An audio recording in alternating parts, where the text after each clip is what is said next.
మంచికి చేరి వచ్చిన ప్రభు ప్రియులైన మీ అందరికీ మన రక్షకుడు ప్రియ ప్రభు యేసు వారి నామములో వందనాలు. దేవుడు ఆశ్చర్యకరుడు. మనను తన కృప చొప్పున ఒక నెల కాపాడారు, 2వ నెలలో ప్రవేశింప చేశారు. ఈ 2వ నెలలో ప్రభునందు పిల్లారా ఆలోచనలో దేవుని ఎదుకు రావడానికి దేవుడు దయ చూపించారు.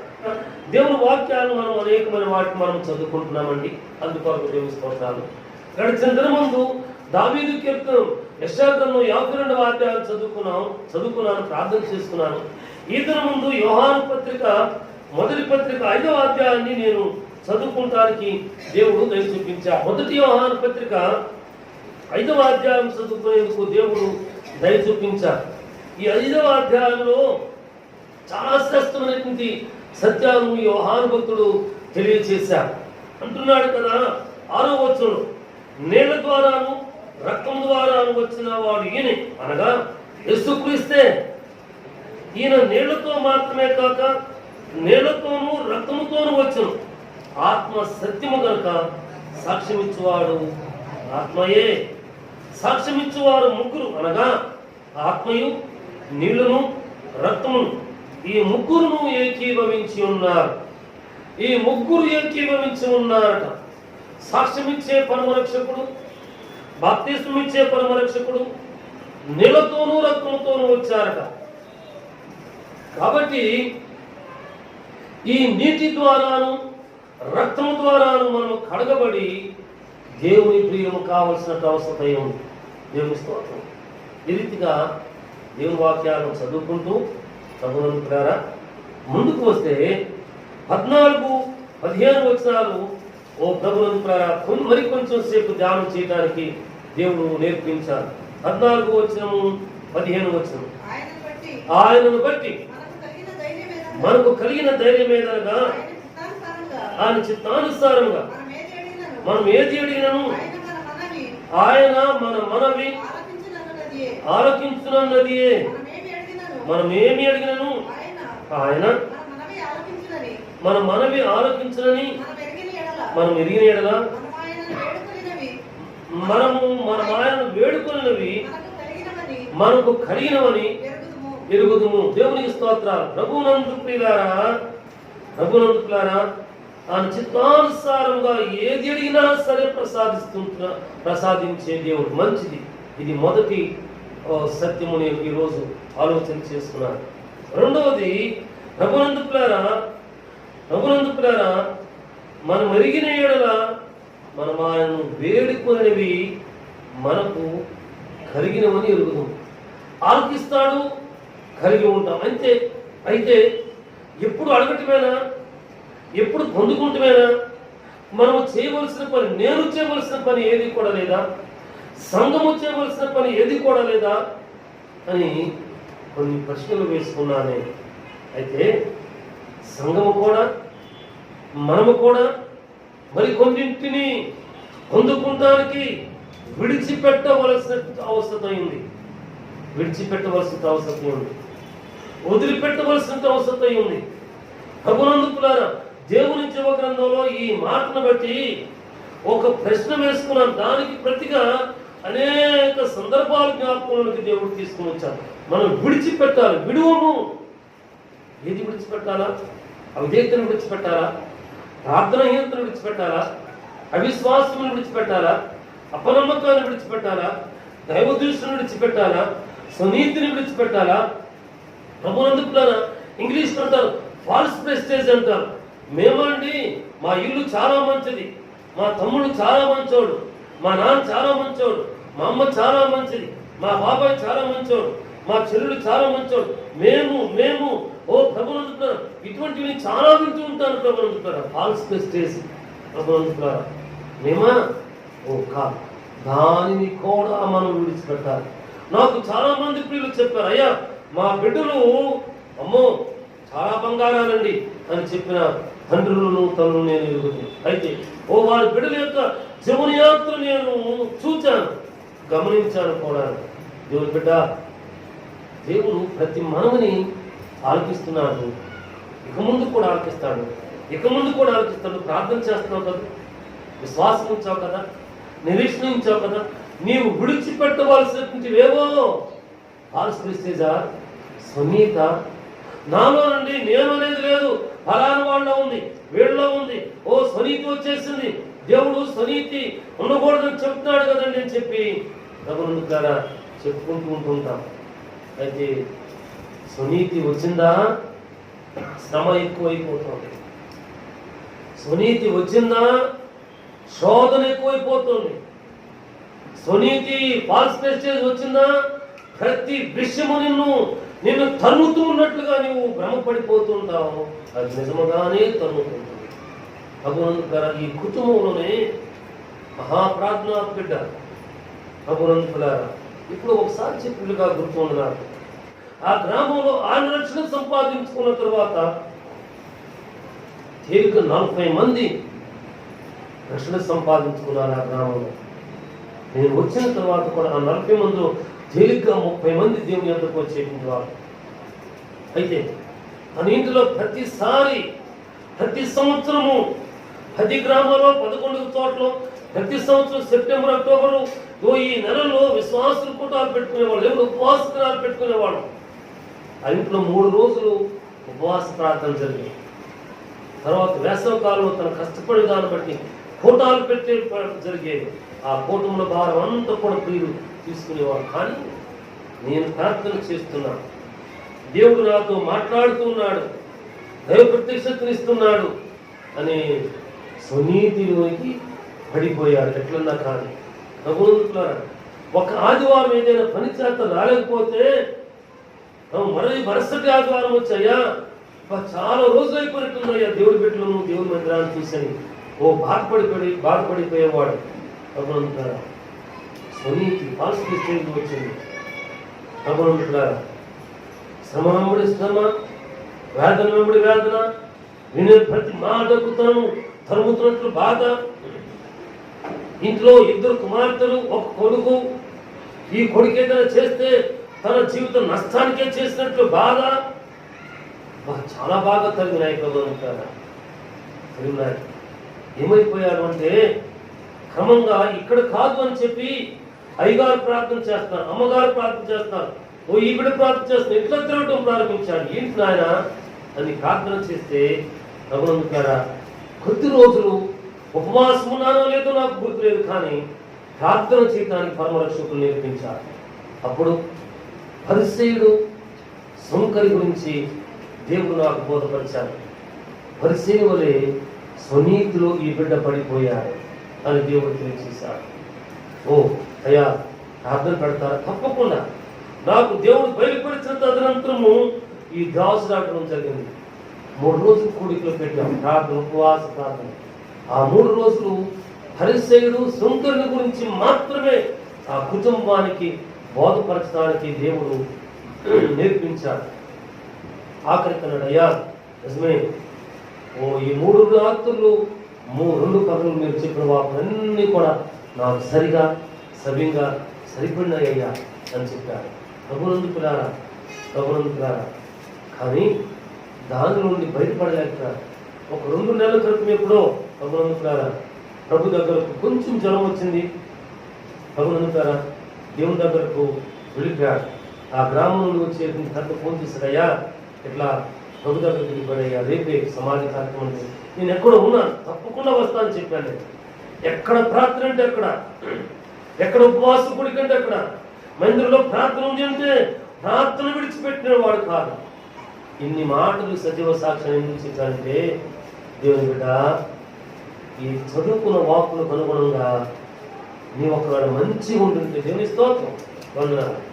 ప్రార్థన చేస్తుంటే దేవుని స్తోత్రం, వాక్యాన్ని చదువుతుంటే దేవుని స్తోత్రం, ప్రత్యక్ష దొరుకుతుంటే దేవుని స్తోత్రం, నీకు చూపించినవి నెరవేరుతుంటే దేవుని స్తోత్రం, జరగబోయే విషయాలు దేవుడు స్పష్టంగా క్షుణ్ణంగా తెలియజేస్తుంటే దేవుని స్తోత్రం, దేవుడు నీతో సూటిగా సరిగా సవ్యంగా మాట్లాడుతుంటే దేవుని స్తోత్రం. అందుకే ఈ వచనాలు చదువుకున్నాం. నీళ్ళ ద్వారాను రక్తం ద్వారాను వచ్చిన వాడు ఈయనే అనగా యేసుక్రీస్తే. నీళ్ళతోనూ రక్తంతో వచ్చాడు, నువ్వు ఈ నీటి ద్వారా రక్తం ద్వారా సాక్ష్యం ఇస్తున్నాడు. ఈ నీటి ద్వారా రక్తం ద్వారా ప్రభునందుకులారా ఆత్మ ద్వారా ఉన్నాడు. ఈ 3 కలిసి సాక్ష్యం ఇస్తున్నాడు. ఈ 3 కొడమల్లో చూస్తున్నాడు. తండ్రి, కుమారుడు, పరిశుద్ధాత్మ దేవుడు, ఈ త్రియేక దేవుడు మనతో ఉంటున్నాడు, మన కుటుంబంతో ఉంటున్నాడు, మన ఇంటితో ఉంటున్నాడు, మన జీవితంతో ఉంటున్నాడు. ఓ ప్రభువునందు మన నడవడికతో ఉంటున్నాడు. కాబట్టి మా ఇంటి లోపల నీవుంటే చాలు, మా పాపము తీరిపోతుంది, మా భారము తొలగిపోతుంది, మా దోషము తొలగిపోతుంది, మా కష్టాలు తొలగిపోతాయి, మా సమస్యలు తొలగిపోతాయి. అందుకు మనం ఏం చేయాలంటే దేవుని వైపు మనం చూడాలి. దేవునితో ఇంకొక మాట కూడా ఈ రీతిగా దేవుడు ధ్యానం చేసుకుంటూ ఉండగా దేవుడు ఇంకొక మాట కూడా నాకు బయలుపరచాలి. దేవుని స్తోత్రాలు. నాతో పాటు ఆదికాండంలోకి దయచేసినండి 19వ అధ్యాయంలోకి రండి. అక్కడ లోతు అనే పెద్ద ఉన్నాడు ప్రభువునందుకున్నారా. ఆయన జీవిత భాగస్వామి ఉంది ప్రభువునందుకున్నారా. 2 కుమార్తెలు కూడా ఉన్నారు ప్రభువునందుకున్నారా. దేవుని పరిశుద్ధ దూతలు ఆ సొదొమ గొమొర్రాని వేగు చూడటానికి వచ్చినప్పుడు ప్రభువునందుకున్నారా, లేకుంటే ఈ కుటుంబాన్ని ఈ దోష ఈ పట్టణం యొక్క దోష శిక్షలో పడి నశించిపోకుండా వీరిని కాపాడడానికి వచ్చినప్పుడు ఆ పట్టణవాసులు చిన్నల మొదలుకొని పెద్దల వరకు ఆ ఇంటి మీదకి దొమ్మిగా వచ్చారు. మీ ఇంటికి ఎవరో వచ్చారు, వారిని బయటకు పంపించు. వారిని కూడా పాపములకు సమాజము వడికట్టింది.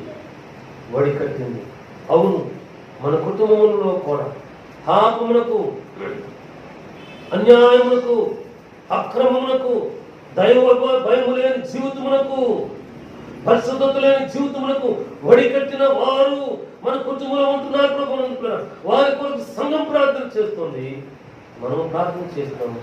అటువంటి కుటుంబంలో నుండి దేవుని పరిశుద్ధ సన్నిధికి వస్తున్న బిడ్డ ఒక మనవి చేయనివ్వండి, లేకుండా ఒక విషయాన్ని చెప్పనండి.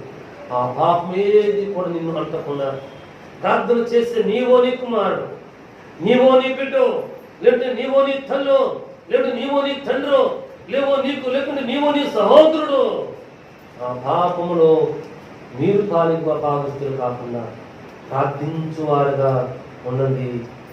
దేవుని వైపు చూడండి. దేవుడు విడుదల జీవితం ఇమ్మని అడగండి. దేవుడు విడుదల ప్రసాదించేవాడు. దేవుని స్తోత్రాలు. దేవుని వాక్యం మనం చూసినట్లయితే ఈ వాక్కులో, ఈ అధ్యాయంలో ప్రభువునందుకున్నారా మనం చూస్తాం కదా. ప్రభువునందుకున్నారా వీరు లోతుతున్నాడు, అయ్యలారా వారి జోలికి వెళ్ళబోకండి. కావాలంటున్నా 2 కుమార్తెలు ఉన్నారు, వారిని మీకు అప్పగిస్తాం, మీరు ఏమైనా చేసుకోవచ్చునంటే కాదు. వచ్చిన వారు మాకు కావాలంటే ఈ దేవుడి దూతలు ఏం చేశారు తెలుసా?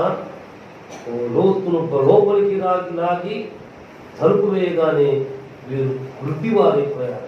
ప్రభువునందుకున్నారా దేవుని తీర్పు అక్కడ కనబడుతుంది. ఏమో మాట వినకుండా లోకంలో తిరుగుతున్న మన కుటుంబీకులకు దేవుడు తీర్పునిస్తాడేమో, దేవుడు భయమును కప్పు కలిగిస్తాడేమో, దేవుడు లోపరుచుకుంటాడేమో, వారి జీవన యాత్ర ఆ రీతిగా కొనసాగిపోవడానికి విడిచిపెడతాడేమో తెలియదు.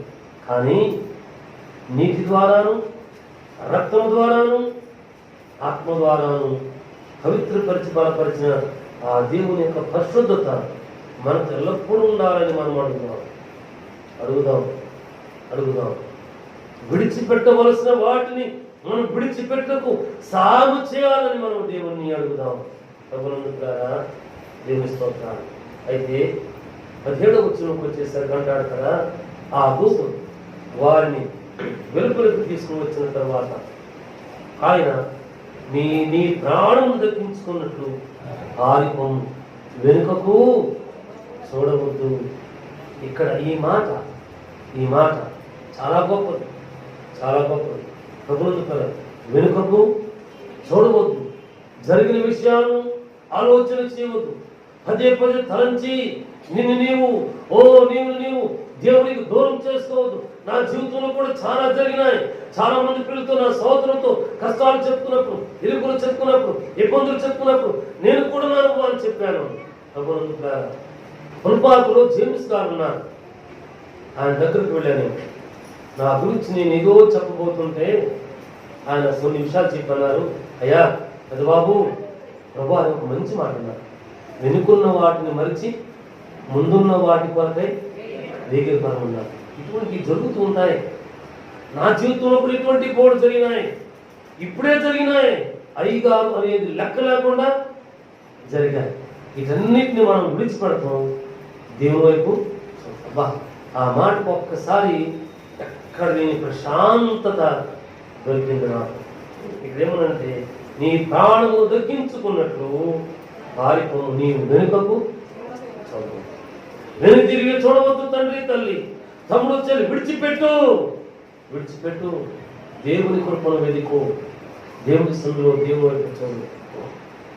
ప్రభునందు పిల్లారా, ఆయన నిన్ను తన కృపలో భద్రపరిచేవాడు. అయితే మీరు సాగి వెళుతుండగా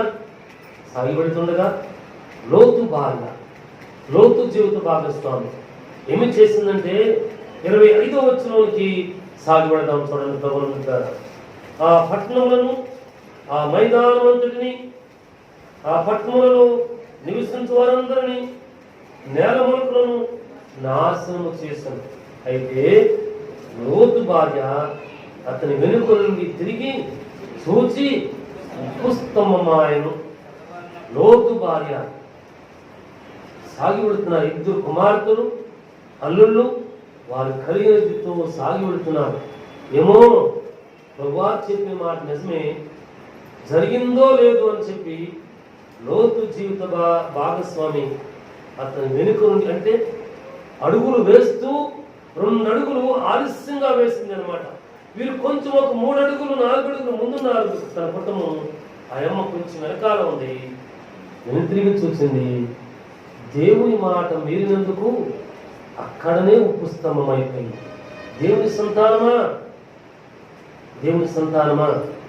దేవుని సందులో ఉన్నటువంటి మనము తిరిగి చూడవద్దు. విడిచిపెట్టు వారముగా ఉందాం. దేవుని కృపను వెతికే వారముగా ఉందాం. దేవుని సందులో జీవించే వారముగా ఉందాం. ఫలించే వారముగా ఉందాం. దేవుని స్తోత్రాలు. ప్రభునందు పిల్లారా, చదువుకున్న దేవుని వాక్యం ఆయన బట్టి మనకు కలిగిన ధైర్యం ఏమంటే ఆయన చిత్తానుసారంగా ఏది అడిగినా సరే ఆయన దయచేస్తాడు. ఇది మొదటిది. రెండవది, ప్రభునందు మనం అడిగినప్పుడు మన మనముని ఆలకిస్తాడు. అయితే దయచేయాలంటే, మనముని ఆలకించాలంటే ప్రభునందు మనం విడిచిపెట్టే వారముగా ఉండాలా. ప్రభునందు విడిచిపెడితే మేలు. విడిచిపెట్టవలసిన వాటిని నిశ్చయముగా, ఖచ్చితంగా మన కుటుంబీకులు కావచ్చు, మనం సాక్ష్యం చెప్పిన వారు కావచ్చు, వారు విడిచిపెట్టాలని దేవుని దగ్గర మనం చేద్దాం. ఎందుకు బిడ్డ, విడిచిపెట్టవలసిన వాటిని ఏవేవో ఉండుంటాయి నీ జీవితంలో. ఇక్కడ కూర్చున్న మనలో, మాట్లాడుతున్న మనుషుల్లో కూడా ఉంటాయి. వాటిని విడిచిపెట్టడానికి దేవుని వైపు మనం చూద్దాం. అందుకే ఈ మధ్య నేను ప్రార్థన చేసుకుంటుంటే, ఓ ప్రభువా ప్రార్థన ఇప్పించాను ఆయన. ప్రతి ఆదివారం నిలబడిది మనుషుడు, మాటలు నీది, ఆత్మ నీది, ప్రవచనం నీది, దర్శనం నీది, ప్రత్యక్షత నీది, మాట్లాడేది నీవు మాత్రమే. ఈ మనుషుడు కానే కాదు అని ప్రార్థన చేసుకున్నాడు. ప్రార్థన తర్వాత ఈరోజు కొత్త మాట పలికించాడే దేవుడు అనుకున్నాను. ఆ ప్రార్థన నేను ఈ మధ్య మోకరించిన ప్రతిసారి, నాయనా నిజమే, కుటుంబారాధన, స్తుతి కూడిక, పుట్టినరోజా, పెళ్లి రోజా, మాటలు నీవయ్యా, ప్రవచనాలు నీవయ్యా, ప్రత్యక్షతలు నీవయ్యా, దర్శనం నీవయ్యా, వాగ్దానం నీవయ్యా. నిలబడేది మనుషులు మాత్రమే, మాట్లాడేది నీవే. అయితే మా కుటుంబాన్ని ఒక్కసారి నింపుదలతో నింపవా, ఆత్మతో నింపవా, ప్రార్థనతో నింపవా, పరిశుద్ధంతో నింపవా, యథార్థతతో నింపవా, దైవ జీవితంతో నింపవా, ఆత్మను సంపాదించే జీవితంతో నింపవా, సాక్ష్యం చెప్పే జీవితంతో నింపవా. దేవుణ్ణి అడుగుతున్నా. దేవుని బిడ్డ, అడుగుతున్న వాటన్నిటిని ఇచ్చే దేవుని దగ్గర నీవు కూడా అడగటానికి సిద్ధపడు. నీవు సిద్ధపడితే నీ ద్వారా ఒక బిడ్డను, నీ ద్వారా ఒక కుటుంబాన్ని, నీ ద్వారా ఒక ప్రియ బిడ్డను దేవుని ఎందుకు నడిపిస్తాడేమో.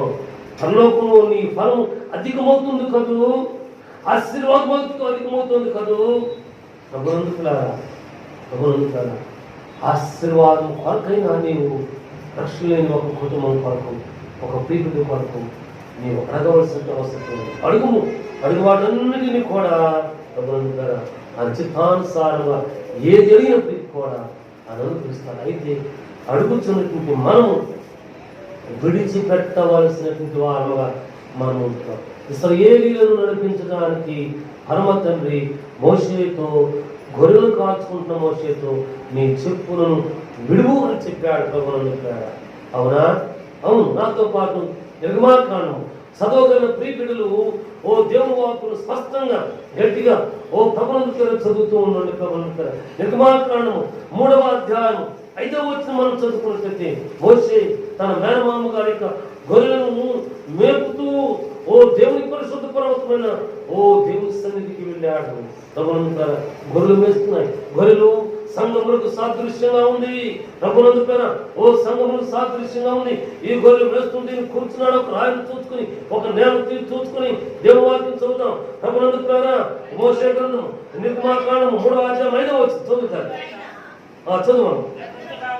దగ్గరకు రావద్దు, నీ పాదం నుండి నీ చెప్పులను విడుము, నీవు నిలుచున్న స్థలము పరిశుద్ధ ప్రదేశము. పరిశుద్ధ ప్రదేశం ఏమి విడిచిపెట్టాలట? మనము అపవిత్రమైన వాటిని చెప్పులు. నీవు నిలుచున్న స్థలము పరిశుద్ధ ప్రదేశం. నీ చెప్పులను విడుము. నీవు విడిచిపెట్టవలసిన వాటిని విడిచిపెడితే నీవు ఏమి చెయ్యాలో దేవుడు బోధించబోతున్నాడు. చాలా మంది చెబుతుంటారు. చాలా చోట్లకు పెడితే ప్రభునందుకులారా, అయ్యా నేను ప్రార్థన చేస్తున్నాను, నాకు చూపించినవన్నీ కూడా ఓ ప్రభునందుకులారా, ఓ దేవుడు నాకు దేవుడు చూపించినవన్నీ కూడా దేవుడు నెరవేరుస్తున్నాడండి. అయితే తర్వాత కనబడుతుంది వారి జీవితం ఇదన్నీ పరిస్థితి అని చెబుతున్నారు. దేవుని బిడ్డ, నీ వెనుక నీ జీవితం గురించి ప్రశ్నించబడుతుంది, మాట్లాడబడుతుంది, ఎన్నిక చేయబడుతోంది. మోషే జీవితం వారిగా లేదు, కానీ ఇశ్రాయేలు కార్చిన కన్నీటంతటికీ దేవుడు ఆలకించాడు. ఆ జీవకంలో దాచిపెట్టాడు. మోషేని ఎన్నుకున్నాడు. ప్రభునందుకులారా, ఫరో కుమార్తెగా ఉండడానికి ఇష్టం లేక ఇశ్రాయేలుగా శ్రమ అనుభవించడానికి సిద్ధపడి వాడుకున్నాడు. తప్పును గద్దించాడు, అన్యాయము గద్దించాడు, అక్రమమును గద్దించాడు. దాని ప్రతిగా వెలివేయబడినాడు.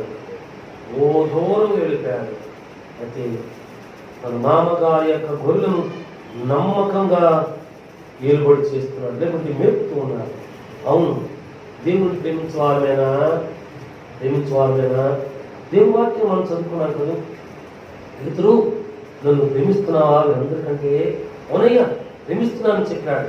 అయితే నా గొర్రెలను మేపు అన్నాడు. అయితే నా గొర్రెలను కాయని చెప్పాడు. అయితే నా గొర్రెలను మేపు అన్నాడు. అవును, నిజముగా నీవు దేవుణ్ణి అన్నిటికంటే ఎక్కువగా ప్రేమించే దేవుడుగా అయితే ఆయన గొర్రెలను సంపాదించే పని అప్పగిస్తాడు, మేపే పని అప్పగిస్తాడు, కాపాడే పని అప్పగిస్తాడు. ఓ దేవుని బిడ్డ, ఈ పని అప్పగించుటకు ముందు, ఇశ్రాయేలీయుల నాయకత్వాన్ని అప్పగించడానికి ముందు దేవుని పిల్లారా ఆయన గొర్రెలను మేపే పని అప్పగించాడు. ఆ గొర్రెలు నమ్మకంగా కాస్తాడు. వినకాలం ముందు నేను ఈ రీతిగా దేవవాక్యాలు చదువుకుంటే ఈ బాధ్యత ఊరికే రాదు. తమ్ముడు పరిచయం చేస్తున్న తమ్ముడు కొరకు ఈ మాటలు నేను మనవి చేస్తాను, లేకపోతే చెప్తాను, సంతోషంగానే చెప్తాను. ఈ పని, ఈ బాధ్యత ఊరికే రాదు. ఈ తెల్లని వస్తువు ఊరికే రాను. నాకు బాల్యంలో ఈ మందిరాన్ని ఊడ్చిన గుర్తుంది, చాపలు వేసిన గుర్తుంది, ప్రభునందుకులారా గ్లాసులు పెట్టిన గుర్తుంది, ఆ తర్వాత ఇస్రాకులు పెట్టిన గుర్తుంది, ఆ తర్వాత ఆహారం నమ్మకంగా వడ్డించిన గుర్తుంది, ఆ తర్వాత పాటలు పాడిన గుర్తుంది, సండే స్కూల్కి వెళ్ళిన గుర్తుంది, సండే స్కూల్ నడిపించిన గుర్తుంది. యవనస్తులైన తర్వాత అనేక మంది పెద్దలతో కలిసి ప్రార్థన పరిచయం చేసిన గుర్తుంది. మైకులు 12-15 కేసులు బ్యాటరీ సేవలోకి వచ్చిన తర్వాత ఒక్కడిని మోసుకుని గుర్తుంది నాకు. ప్రభునందుకుల స్వరూపులనే గ్రామం వెళ్ళాం. ఇసమ్మబాబు అనే దగ్గర దిగి మైకుల్ని బ్యాటరీని మోసుకుని వెళ్ళి గుర్తుంది. సైకిల్ మీద ఉయ్యూరు జాషువా నాయక్ అనే పరిశుద్ధ భక్తుల కొరకు ఉయ్యూరు, అక్కడ నుంచి రామారపాడు ఇదంతా తిరిగి నిర్మాణంగా వచ్చి ప్రార్థన చేసిన గుర్తుంది. ఆయన చూచాడు. ఒక్కసారి ఒక మెట్టు ఎక్కలా, ఒక్కొక్క మెట్టు ఎక్కించాడు దేవుడు. హల్లెలూయా. నీకు ఎక్కాలనుకుంటున్నావా? దీవెన కావాలనుకుంటున్నావా? ఇప్పుడు తమ్ముడితో పాటు పరిచయం చేసిన ఇంప్రియులతో పాటు తల్లులు కూడా ఆలోచన చేయండి. చెల్లెములు కూడా ఆలోచించేయండి, కుమార్తెలు కూడా ఆలోచించేయండి. నేను ఒక్కొక్క మెట్టు పైకి ఎదగాలనుకుంటున్నావా? యేసయ్యే తండ్రి కుమార పరిశుద్ధాత్మ దేవుడే నేను ఏదో విడిచిపెట్టమని పడతాను, మర్చిపోమని చెప్తాడు, బయటకు రమ్మని చెప్తాడు. దాన్ని విడిచిపెట్టు, బయటకు రా, బయటకు రా. భగవంతులారా, ఉన్న వస్త్రాలు ఆధిక్యత ఊరికే దొరకనా? విడిచిపెట్టవలసిన వాటిని విడిచిపెడదాం, మనల్ని మనం తగ్గించుకుని జీవిస్తాం, దేవుని కొరకు వెలుగుదాం. దేవుడు మనల్ని లేవనెత్తేవాడుగా ఉన్నాడు. దేవుని స్తోత్రం. ఊరికే దేవుడు ఆయన చూచువాడు, రక్షించువాడు. మనము నీవు పరిచయం చేస్తున్నావా? పరిచయలో పాల్గొంటున్నావా? ప్రార్థన చేస్తున్నావా? కుటుంబంలో ఉంటున్నావా? నీ గౌరవమైనా కావచ్చు కాక. యేసయ్య మొదట మోషే నీ నిలుచున్న స్థలము పరిశుద్ధ స్థలం. ఏమి చేయాలట? నీ పాదములకు ఉన్న చెప్పులను విడిచిపెట్టును. ఆయన చెప్పినది విడిచిపెట్టే వారంగా ఉన్నాం. ఎగతాళి ఉంది, ఏదో తరుగుతుంటుంది. నాయన ఈ తరుగుతున్నది, గుచ్చుతున్నది, ఓ పదే పదే నన్ను తప్పులను ఏలుబడి చేస్తున్నది. నా మీద జయం పొందకుండా నీవు జయం పొందయ్యా అని దేవుడు అడుగు. దేవుడు చూపిస్తాడు. మోషే చెప్పలేదా?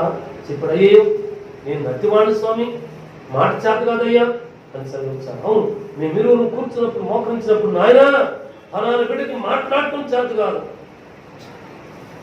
సరిగా ఉండటం చేత కాదు, స్పష్టంగా మాట్లాడటం చేత కాదు, మర్యాదగా ఉండటం చేత కాదు, భక్తిగా ఉండటం చేత కావట్లా. నేను కృప చూపించవద్దంటే అడుగుతున్నాను. ఒక బిడ్డ కొరకనా? ఏ రీతిగా మేము ఎరిగినటువంటి అనేక మంది ప్రియబిడ్డలను దేవుడు జ్ఞాపకం చేస్తుంటాడు.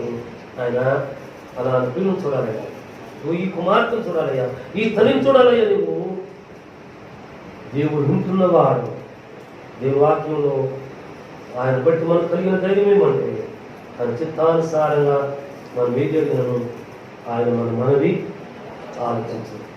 ఆలకించే వారి దగ్గర విడిచిపెట్టేవారంగా, ఆదర్శలను విడిచిపెట్టేవారంగా, అపవిత్రమైన వాటిని విడిచిపెట్టేవారు, ధరించుకోవాల్సిన సమాధాన సంబంధమైన ఆశీర్వాదములను ధరించుకునేవారంగా.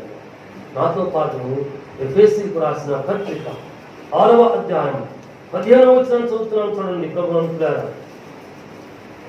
ఎఫెసీయులకు రాసిన పత్రిక 6వ అధ్యాయం 15వ వచనాన్ని, పాదములకు సమాధాన సువార్త వలన సిద్ధ మనస్సును జోడు తొడుగుకొని నిలవబడి. ఏ రీతిగా నిలబడాలట? ఏ రీతిగా నిలబడాలట? సమాధాన సువార్త వలన సిద్ధ మనస్సును జోడు. ఇది ఉంటేనే జయము, లేకపోతే సాతాను శోధకుడు మనం ఓడిస్తాడు. ఏమంటాడంటే, అబ్బా నీ జీవితం నాకు అంతా తెలుసు అంటాడు. ఈ మందిరంలో జరిగినాయి, ఈ మనుషుడు ఈ పరిచారకుడు దేవుని సేవలోకి వచ్చిన తర్వాత కొన్ని అభ్యర్థి ఆత్మలు బయటపడినప్పుడు కొంతమంది ప్రియులే, ఓ ప్రభునందుకులారా ప్రియులే, ఓ హే సైతానా అంటే, ఓయ్ నీ సంగతి నాకు బాగా తెలుసులే, ఎదురు మాట్లాడేవో నీ సంగతి బయటపడతాను అంతే. టకామని నోరు. సాతానికి మన జీవితం, మన దేవునికి మన జీవితం తెలుసు. కాబట్టి భక్తి లేకున్నాను, ప్రార్థన లేకున్నాను, పరిశుద్ధత లేకున్నాను, నీ జీవితం, నీ అడుగులు, నీ మాట, నీ క్రియలు సరిగా లేకున్నాను, నా దేవుడు నాతో ఉన్నాడని విరవేకపోకు. దేవుడు నీ జీవితాన్ని బట్టి తప్పక తీరుస్తాడు. నీ జీవితాన్ని బట్టి దేవుడు తోస్తాడు. మెనే రాస్తే ఇక తిరుగులేదు. దేవుని తూనికకు తిరిగి. అందుకే దేవుని ప్రియపెట్టుకున్నటువంటి నీవు మనము ఆదర్శను విడిచిపెడతాం, అపవిత్రమైన వాటిని విడిచిపెడతాం, సమాధాన సువార్తమైన సిద్ధ మనసునే తోడుకున్నాం. దేవుని ఎదురు నిలబడతాం, దేవుని సంఘంలో నిలబడతాం, దేవుని కుటుంబంలో నిలబడతాం. దేవుడు వాడుకుని నిలబడుతున్నాడు. మోషేను, ఇశ్రాయేలీయులను భగవంతుడా పాలుతీలు ప్రవహించే కానాను దేశం నడిపించడానికి విడిచిపెట్టించాడు, నడిపించాడు, నాయకులు చేశాడు. ప్రభునందుకులారా, ఓ వారిని విడుదలలోకి నడిపించాడు. మన దేవుడు గొప్పవాడు. ఈ దినమందు ఈ వాక్కుల ద్వారా అడుగుతున్నాం. అయితే అడిగేటువంటి మనం దేవుని శ్రేష్టమైన కృపను సంపాదించుకోవాలి. కొన్ని కుటుంబాలను దేవుని ఎదురు నడిపించడానికి దేవుని వైపు చూద్దాం. దేవుని స్తోత్రాలు. రెండవ వాక్కు దేవుని వాక్యంలో న్యాయాధిపతుల గ్రంథము 11వ అధ్యాయము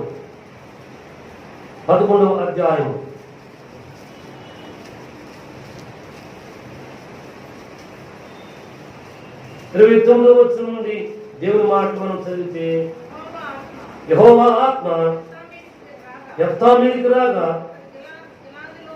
గిలాదులోను మనష్షేలోను సంచరించుతూ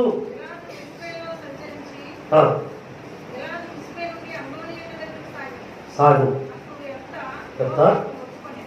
యెహోవాకు మొక్కుకొనెను. ఎట్లంటే యెఫ్తా మొక్కుకున్నాడు. నాయన పరిపాలన చేస్తున్నాడు.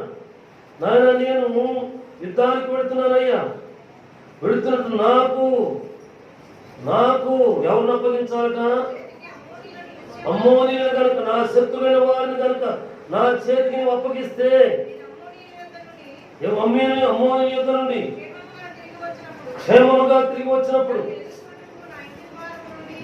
నా ఇంటి ద్వారం నుండి బయలుదేరి వచ్చినది ఏదో అది యెహోవాకు ప్రతిష్ఠితమగును. దేవుని స్తోత్రం. హల్లెలూయా. ప్రభునందుకులారా, యెహోవాకు ప్రతిష్ఠిస్తాడట. ఆ దినాలు ఏ ప్రతిష్టలు ఉన్నాయంటే దహన బలి ఉంది.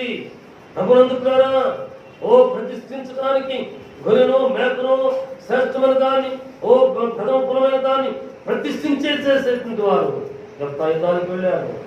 దేవునికి చేర్చుకున్న మరొకటి ప్రతిగా దేవుడు విజయాన్ని ఇచ్చాడు. సంతోషంగా తిరిగి వస్తున్నాడు. తనకు ఒక్కటే ఒక కూతురు ఉందట, ఒక్కటే ఒక కుమార్తె ఉందట. ఆ వార్త విన్నటువంటి కుమార్తె చేసిన పని ఏమంటే బ్యాండ్ మేళాలతో, వరధ్వనులతో, నాట్యాలతో ప్రభునందుకులారా, ఆ కుమార్తె నాట్యముతో తండ్రిని ఎదుర్కొని వస్తే ఈ కుమారుడు కిన్నుడైపోయాడు. దేవుని వాక్యం మనం చూస్తాం కదా. ప్రభునందుకులారా, 34 వచనం ఇంకా ముందుకు సాగి వెళ్తే 34 వచనం అంటాడు, యెఫ్తా మిస్పాలో తన ఇంటికి వచ్చినప్పుడు అతని కుమార్తె తంబురతోను నాట్యముతోను బయలుదేరి అతను ఎదుర్కొను. ఆమె కాక అతనికి మగ సంతానమే గాని ఆడు సంతానమే గాని లేదు. కాబట్టి అతను ఆమెను చూసి తన బట్టలు చెప్పుకొని, అయ్యో నా కుమారి, ఏం చదవనమ్మా, నన్ను బహుగాత్రంగా చేసేదివి, తలడింపు చేయవాళ్ళు ఒకరిగా ఉన్నావు. నేను యెహోవాకు మాట ఇచ్చినాను కనుక వినతీయలేనుగా. ఆమె తండ్రి మాట ఇచ్చిందివా, మాట చెప్పిన నాకు చేయము అని చెప్పాను. మరియు ఆమె నా కొరకు చేయవలసిందేమనగా దేవుని స్తోత్రాలు, తనను తాను దేవునికి ప్రతిష్ఠించుకుంటానికి, దహన బలి కల్పించుకుంటానికి తండ్రి మాటతో ఈ కుమార్తె ఏకీభవించింది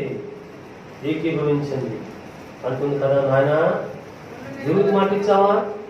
నీ నోటి మాట ఇచ్చినట్లు దేవునికి నీ నోటితో ఈ మాట ఇచ్చినట్లుగా నెరవేరటానికి అభ్యంతరం లేదు. అయితే నాకొకటి చేయి నాయన, కొంచెము 2 నెలల వరకు నన్ను విడుము, నేను నా చెలికత్తెలను పోయి కొండల మీద ఉండి నా కన్యత్వం గురించి ప్రలాపించదని తండ్రితో చెప్పాను. ఒక్క కుమార్తె, ఒక్క బిడ్డ, ఎంత భయభక్తులు కలిగినదో కదా. మన కుటుంబంలో కూడా, మన ప్రియులు కూడా ఏవో పట్టి పీడిస్తున్నాయి. ప్రభునందుకులారా, పట్టి బంధిస్తున్నాయి. వీటి నుండి విడుదల అనుగ్రహించమని దేవుని అడుగుదాం.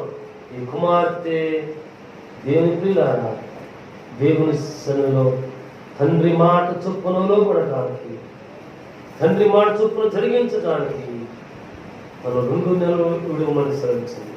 తన సహోదరులతో పాటు యవన కనికులతో పాటు దూరముగా వెళ్ళి తండ్రి దగ్గర తన యవన స్థితిని బట్టి మొదలుపెట్టి వచ్చింది.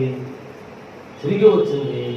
దేవునికి తాను ఇచ్చిన మాట చొప్పున ఆ కుమార్తెను దేవునికి ప్రతిష్ఠించేశాడు, బలి నిర్వహించాడు. అవును, మొదటిది ఇశ్రాయేలు విడుదలలోని తడవలు నడిపించడానికి తండ్రి మోషేని పాత్రను పెట్టమన్నాడు. రెండవది తన తండ్రి మాట నెరవేరడానికి ప్రభునందుకులరా యవన కుమార్తె 2 నెలలు నన్ను విడిచిపెట్టమని అడిగింది. ప్రభునందుకులరా తండ్రి విడిచిపెట్టాడు. ప్రార్థించిన తదనంతరము దేవునికి బలిగా దహన బలిగా అర్పించి ఇస్తాడు. అవును, ఈ రీతిగా మనల్ని విడిచిపెట్టి దేవునికి అర్పించుకునే జీవన యాత్ర కావలసిన అవసరత ఉంది. మూడవది ప్రభునందుకులరా న్యాయాధిపతి గ్రంథంలో పక్కనే 16వ అధ్యాయంలో ప్రభునందుకులరా 23వ వచనం మనం చదువుకున్నట్లయితే ఇక్కడ సంసోను కనబడుతున్నాడు. దైవభక్తుడు ఆనాడు దేవుని జనాంగమును విడిపించడానికి సంసోను దేవుని ఏర్పాటు చేసుకున్నాడు. ప్రభునందుకులరా 23వ వచనంలో దేవుని వాక్యం మనం చదివినట్లయితే ఫిలిస్తీన్ల సర్దారులు న్యాయాధిపతుల గ్రంథము 16వ అధ్యాయము 23వ వచనం. ఫిలిస్తీన్ల సర్దారులు మన దేవత మన శత్రువైన సంసోను మన చేతికి అప్పగించినదని చెప్పుకొని తమ దేవత అయిన దాగోనుకు బలి అర్పించుటకు పండుగ ఆచరించుటకు ఓడుకుంటూ సంసోను ప్రభునందుకులారా దేవుని చేత నాజీరు చేయబడిన వాడే, ఏర్పాటు చేయబడిన వాడే, ఇశ్రాయేలీయుల పక్షంగా అనేకులను హతమార్చిన వాడే. కానీ జరిగినది ఏమంటే మనం మొదటగా చెప్పుకున్నాం కదా, స్వనీతి. ఓ పరిస్థితి వల్ల స్వనీతి నేను అనేది సంస్థలోకి వచ్చింది. తల్లిదండ్రుల మాటలు దూసి విడిచిపెట్టి తాను కూడన దాని దగ్గరకు వెళ్ళి కూర్చున్నాడు.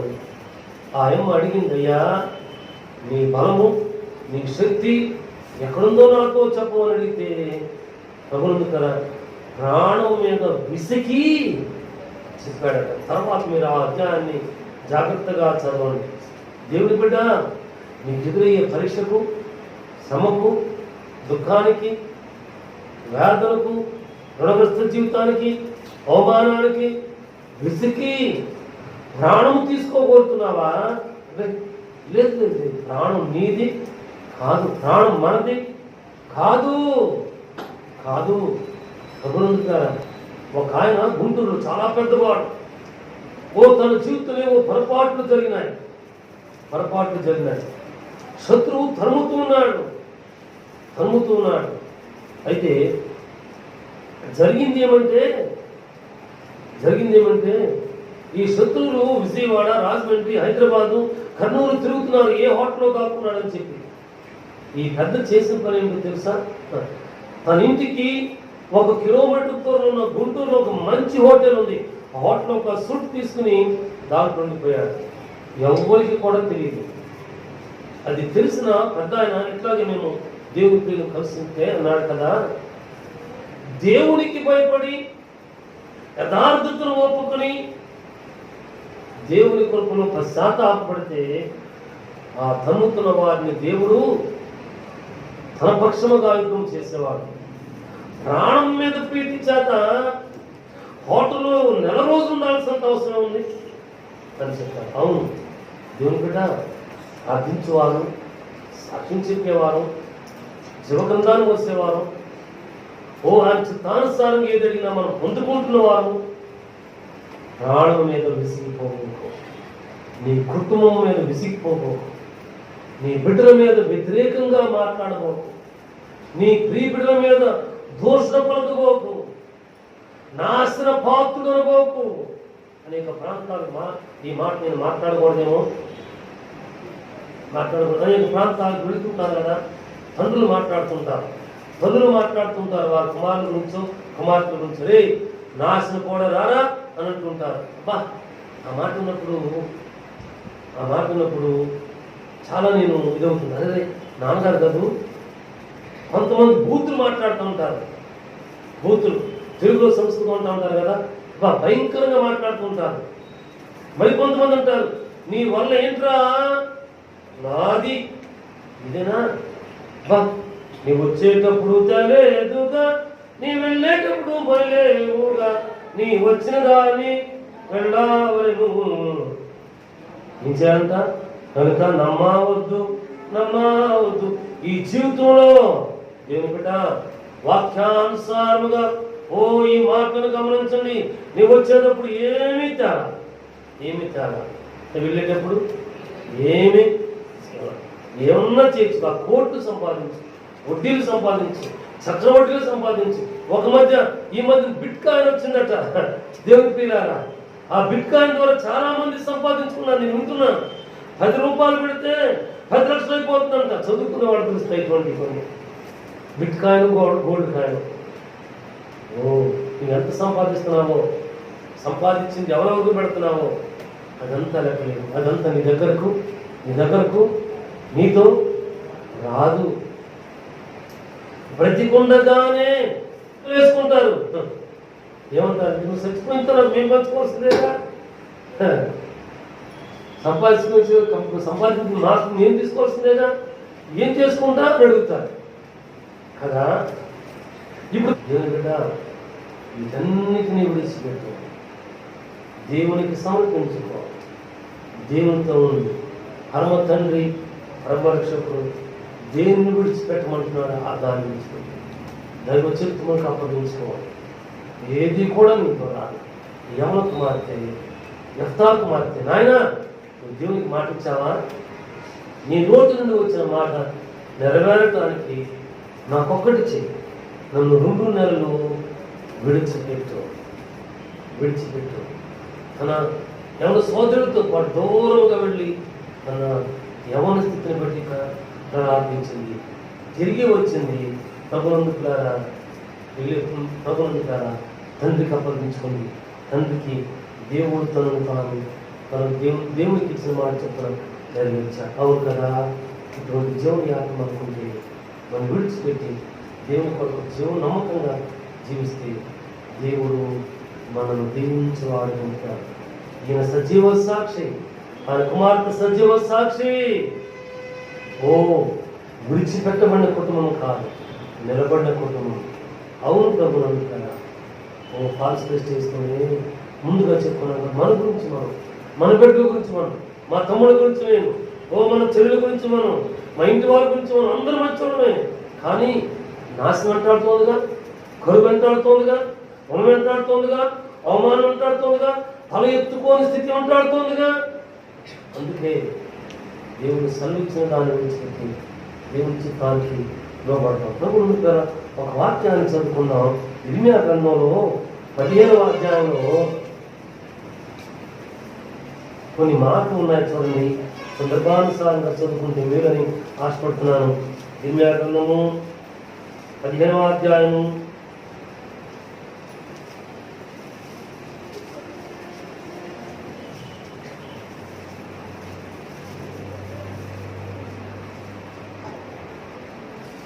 15వ అధ్యాయము 16వ వచనం చదువుకుందాం. చూడండి. నీ మాటలు నాకు దొరకగా వాటిని భుజించితిని.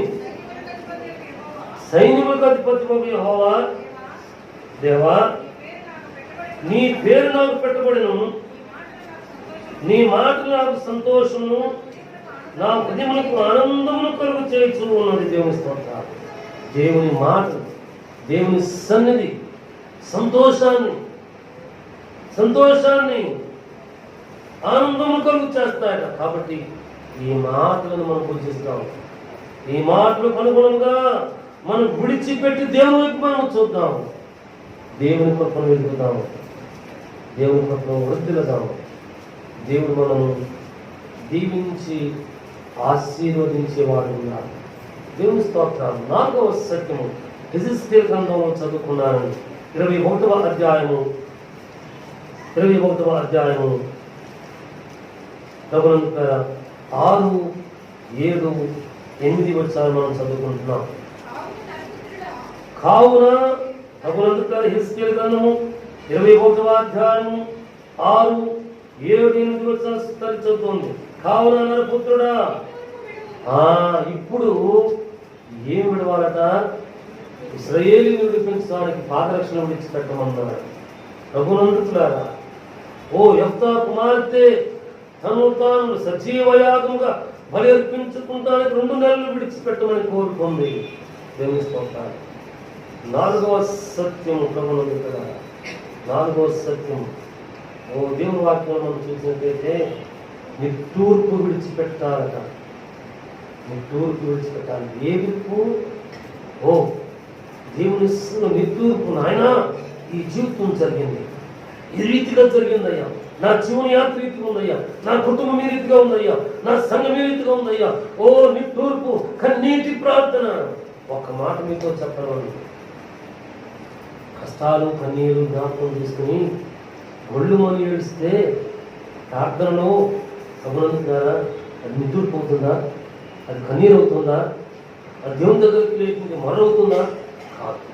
దేవునికి నాకున్న చిన్న అనుభవం చేత నేను మనం చేస్తున్నాను. నిట్టూర్పు కాదు, కన్నీరు కాదు. దేవుడు తన చెవకలు దాచిపెట్టేటువంటి వేదన కన్నీరు కాదది. అదిగా దేవుని బిడ్డ దేవుని పాద సన్నిధిలో వచ్చేది. నీ నిట్టూర్పు కన్నీరు చూస్తున్నావా? అది దైవ చిత్తానుసారమైనది ఉండాలి.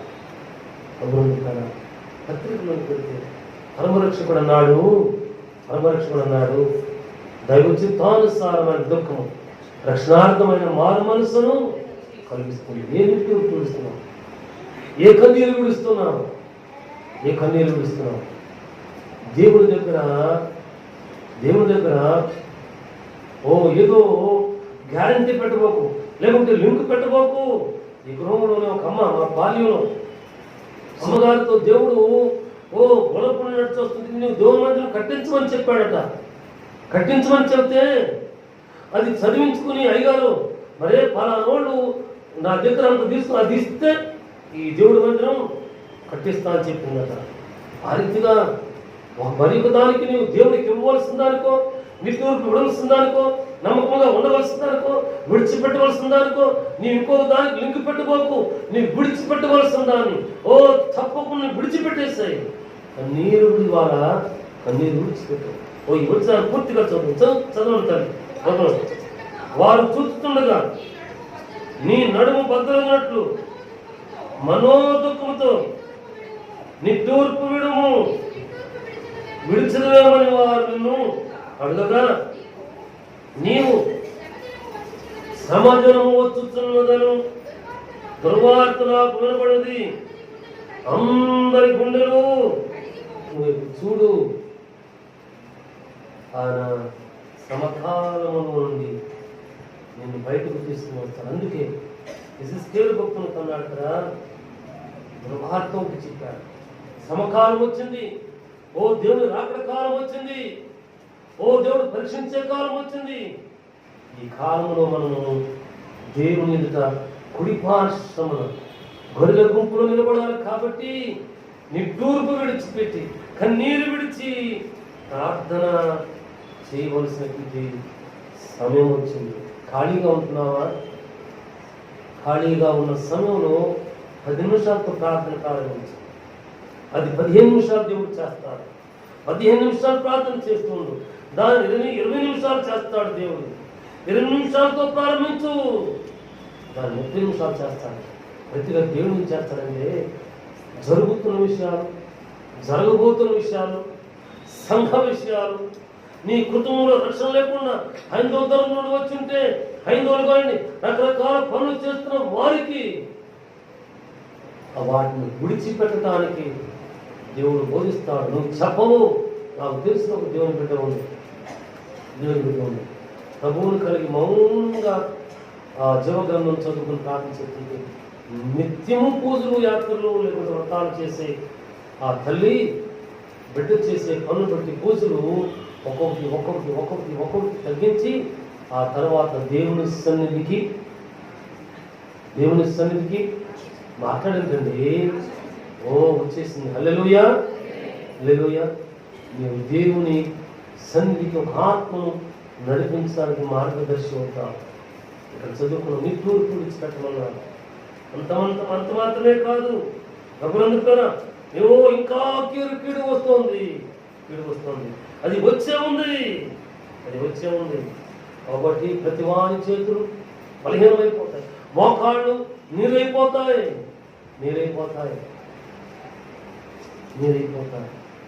మాట తడబడిపోతుంది. 8 వచ్చినా మరలా మీరు ఇంటికి వెళ్ళిన తర్వాత, 7 వచ్చినా ఇంటికి వెళ్ళిన తర్వాత మరి ఒక్కసారి చదివి ధ్యానం చేయండి. సమకాలం వచ్చింది. కాబట్టి ఈ అంత్య దినములలో మనం దేవుని సందులో కన్నీరు కార్చవలసిన వారిని. అయితే బుధవారం రాలేకపోతున్నాగా, నియామక దినాలు మిగిలిన దినాలు రాలేకపోతున్నాగా. ఓ ప్రభుత్వ శనివారం ఒక్కరోజు కనపడుతున్నాం కదా. ఓ ప్రభుత్వ స్త్రీలారా శనివారం కనపడి ఓ తర్వాత ఆదివారం ప్రభు శరీరాన్ని రక్తాన్ని సంతోషంగా తీసుకుని తిరిగి వెళ్ళిపోతున్నాం కదా. మరి కొంతమంది దేవుని రక్తంలో కడుగుబడి ఓ ప్రభు ఆత్మతో ముద్రించబడి ప్రభు శరీరం రక్తం తీసుకుంటానికి దూరంగా ఉంటున్నారు కదా. ఈ పరిస్థితులన్నింటినీ కూడా దేవుడు సరి చేసి ఆయన కుటుంబాన్ని నిలబెట్టడానికి మనం కన్నీరు కార్చేవారుగా ఉన్నాం. ప్రార్థించేవారుగా ఉన్నాం. ప్రార్థనాత్మ చేత మనం నింపమని అడుగుతాం. దేవుని చెప్తున్నకు నీ కుటుంబ యాత్రకు ఓ కోడలిది దాన్ని అడుగు పెట్టబోకు. దేవుడు మనను తన కృపలో విడిచిపెట్టేవాడు కాక తన సన్నిధిలో జీవింప చేసేవాడుగా ఉంటున్నాడు. దేవుని స్తోత్రం. దేవుని స్తోత్రం. మరి ఒక వాక్యం చదువుకుంటున్నాం. యెహెజ్కేలు గ్రంథము 37వ అధ్యాయము 9వ వచనం. 37వ అధ్యాయము 9వ వచనం. అప్పుడు ఆయన నరపుత్రుడా, జీవాత్మ వచ్చినట్లు ప్రవచించిట్లను ప్రభువు యెహోవా సెలవిచ్చినది ఏమనగా, జీవాత్మ నలుదిక్కుల నుండి వచ్చి హతులైన వీరు బ్రతుకున్నట్లు వారి మీద ఊపిరి విడుము. హల్లెలూయా. మనం దేవుడితో ఉన్నవారు ఏమి విడవాలట? దేవుడు ప్రవచన వాక్కు సెలవిస్తే ప్రభునందుకులారా ఇశ్రాయేలును నడిపిస్తాం. దేవునికి ప్రతిష్టర్పణగా సజీవ బలియాగముగా అర్పించబడటానికి నియామక దినముగా గడుపుతాం. దేవుస్తాం. బలహీన పాపం బలపరచుకోవడానికి నీ తూర్పు కన్నీరు విడిచిపెడతాం. మంచిది. అయితే ఈ శక్తి అంతా కూడా ఇరుకుగా వదులుతున్నవారు, చనిపోతున్నవారు, నశించిపోతున్నవారు మరలా బ్రతకటానికి ఊపిరి విడవమని సెలవిస్తాం. ఆ ఆధిక్యత మనకు దేవుడు దయచేస్తాడు. ఆ కృప కూడా ఇస్తాడు. తప్పకుండా నువ్వు సాక్ష్యం చెబుతావు, దేవుడి సన్నిధిని నడిపిస్తావు. ప్రభునందుకు సంఘం ప్రార్థన చేస్తుంది. సంఘ నాయకుడు సజీవుడు వారిని తన జీవనంలోనికి నడిపించేవాడుగా ఉంటున్నాడు. ఇక మధ్యాహ్న కాలంలో దేవుని స్తోత్రం. ఈ యొక్క 9వ వచనంలో అంటాడు కదా, నరపుత్రుడా, జీవాత్మ వచ్చినట్లు ప్రవచించి ఇట్లను ప్రభువు యెహోవా సెలవిచ్చినది మనం, జీవాత్మ నలుదిక్కుల నుండి వచ్చి భక్తులైన వీరు దొరికినట్టుగా వీరి మీద ఊపిరి విడు. అవును, దేవుని జీవాత్మ ప్రతి ఒక్కరి మీదకి రావడానికి, నూతనంగా వచ్చిన వారి మీదకి రావడానికి, ప్రభు కొత్తగా వచ్చిన వారి మీదకి రావడానికి, శ్రమలో ఉన్న వారి మీదకి రావడానికి ప్రార్థన చేసుకుంటున్నామండి. మహోన్నతులైన మా తండ్రి, పరిశుద్ధాత్మ దేవుడా, నీ పరిశుద్ధ నామం కొరకు స్తోత్రాలు. ఈ దినమందు నీ ప్రియబిడ్డలు మేము చేరాము. నీ నామమును మేము సూచుకుని ఆరాధన చేసుకుంటానికి నీ వాక్కులు వింటానికి దర్శించాలి. ఈ వాక్కులు మాకు దేవుడు నాటండి, నీ జీవజాలను నీటిని కట్టండి, మమ్మల్ని అందరూ కూడా పరిపించమని ఈ వాక్కులు వింటున్న వారి జీవితంలో కొన్ని మీరు తెచ్చుకోండి. యేసు నామమున ప్రార్థిస్తున్నాము తండ్రి. ఆమేన్.